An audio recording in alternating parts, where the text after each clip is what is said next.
Kenapa ada ketul dekat bawah ni? Besar. Kan? Besar tapi tak sakit. Adakah benda ni boleh hilang kalau saya buat urutan payudara ni? Okay. Dia macam Dia jalan ke? kan bila kita buat urutan payudara tu, kita lebih fokus pada urat-urat tu kan yang dekat bawah kita punya bra line tu. Ya, betul. Jadi kan kita boleh rasa urat tu kan saluran pembuluh darah. Jadi dekat saluran tu dia macam-macam ada kat situ. Toksin kita, okay? Oh, dia boleh ada toksin kat bawah tu? Nama pun saluran. Dia macam umpama longkang lah. itu Bila dah satu badan kan dia nak ni. bila banyak macam toksin dia, sampah sarap dia. Ingat mana ada toksin banyak-banyak tu? Lepas tu kolesterol, biji-biji kolesterol pun ada dekat situ.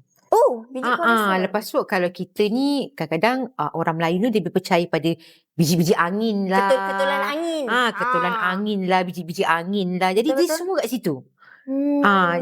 Jadi kita tak tahu apa benda tu. Bila kita rasa macam semasa urutan tu, bila kita rasa customer tu ada macam biji-biji tu ke, kita walaupun memang dia tak sakit, itu yang bahaya.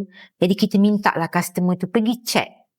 Sebab memang boleh jadi ketumbuhan lah.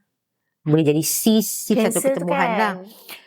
Kanser tu akan terjadi selepas kita tahu apa ketumbuhan tu. Ketumbuhan tu boleh jadi kanser tau. Okay. Dia akan jadi ketumbuhan dulu. Ya, dia akan jadi macam biji-biji. Itulah sebab itulah kita kena check. Sebab kita kan bukan doktor. Betul. Saya selalunya bila saya dapat kes-kes macam tu, saya akan suruh customer tu pergi check. Pergi check dulu? Ya. Kalau doktor cakap tak ada apa-apa, tak ada ketulan angin, baru dia main kita lah. Doktor hanya cakap dia ketumbuhan atau cyst lah. Tapi buang tak ada apa-apa lah.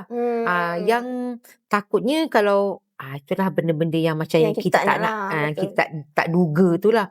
Itu lebih baik. Sebab itulah benda-benda macam ni bila kita buat urutan tu, saya suka cakap dengan customer lah. Ada yang pelik-pelik sikit, beritahu dia, suruh pergi check.